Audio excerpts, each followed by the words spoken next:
This is probably one of the most shocking cases that I've ever covered in my career. And when the boys were led away to begin their sentences, one of the victims' mums, I can vividly remember it, she stood up and she banged on the glass as the boys were being led away, branded them evil, and said something along the lines of, "I hope someone does the same to you." It was very tense, very emotional. It's something I don't think I'll ever forget. I've never experienced anything like that before.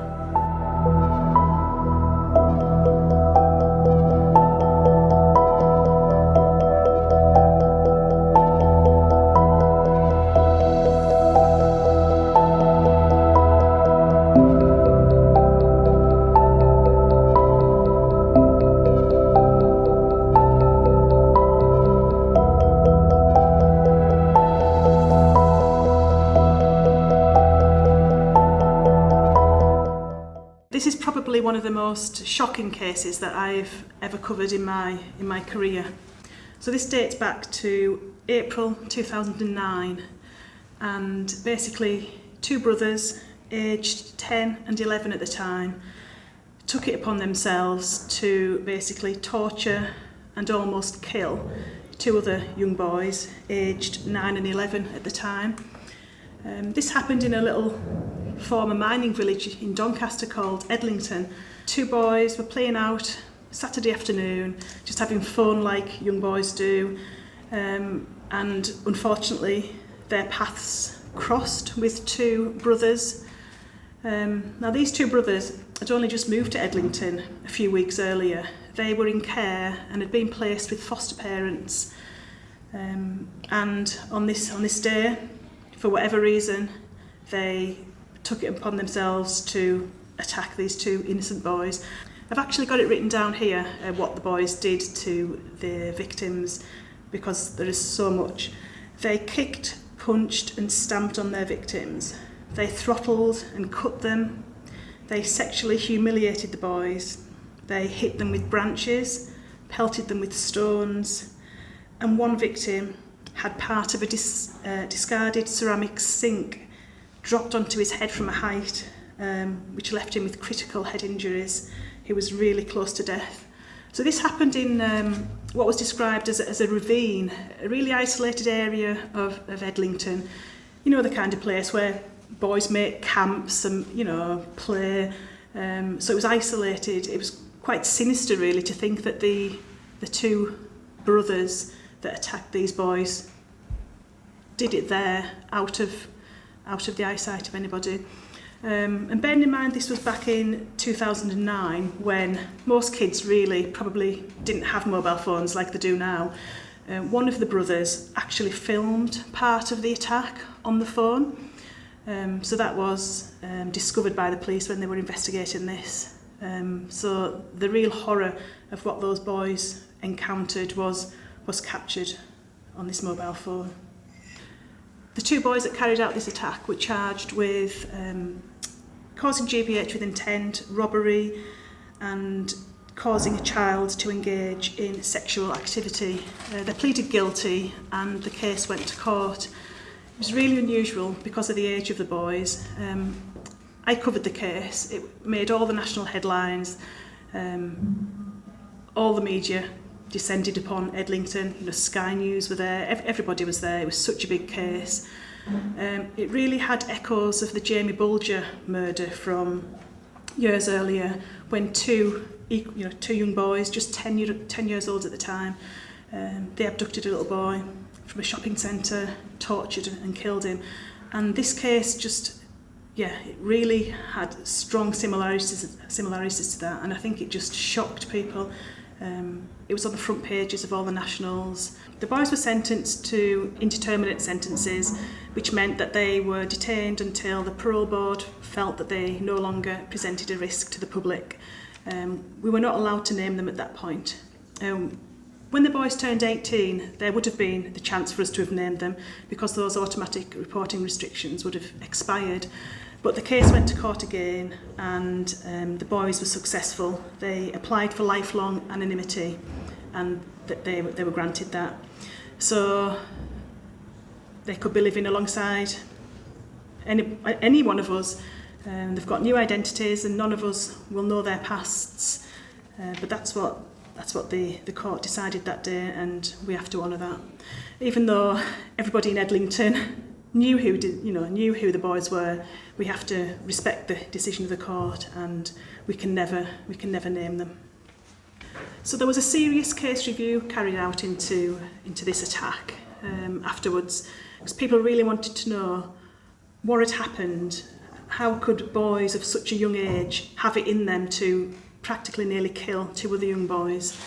And it emerged basically that these young boys were known to social services. Their family had been known to social services for 14 years actually.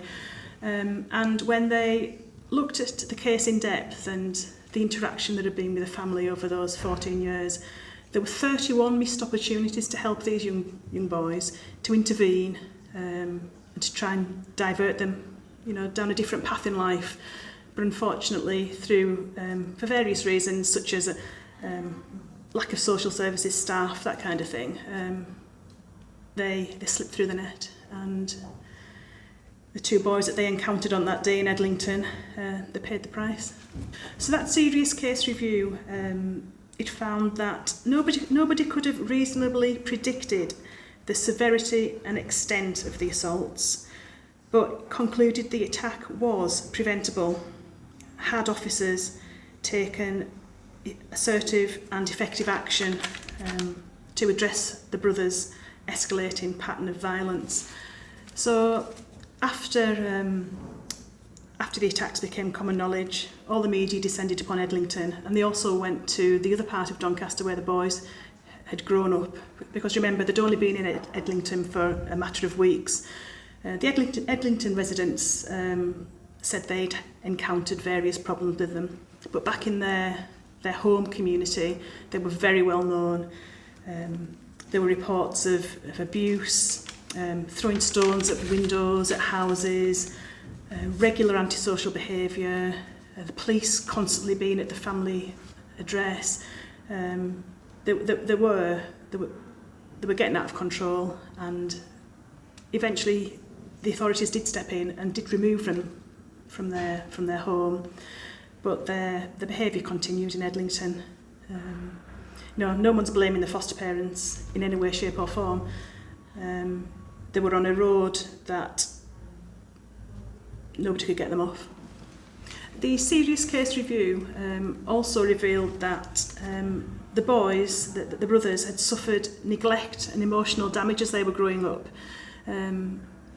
The parenting skills of their mum and dad were really questioned. They were said to have lived in a toxic environment where there were no rules. There was violence. There was alcohol. Just not the kind of environment that children should be brought up in. They were maybe exposed to things that eventually maybe became the norm for them, but obviously it's not the norm, and they did pay the price for that. Whether they've learned, I don't know. I would like to think that the time the boys spent in detention did help them change their ways.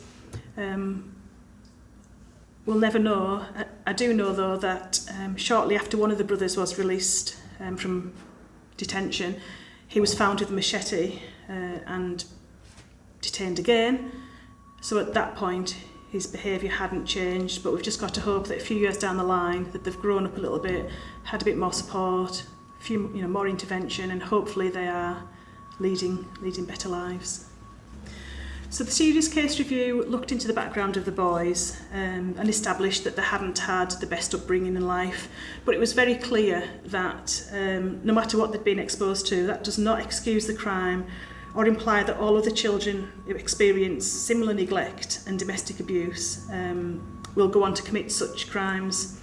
But the review said that it did provide an insight into why the boys could be capable of such crimes. It's not an excuse, but a bit of understanding really that what led them to that point.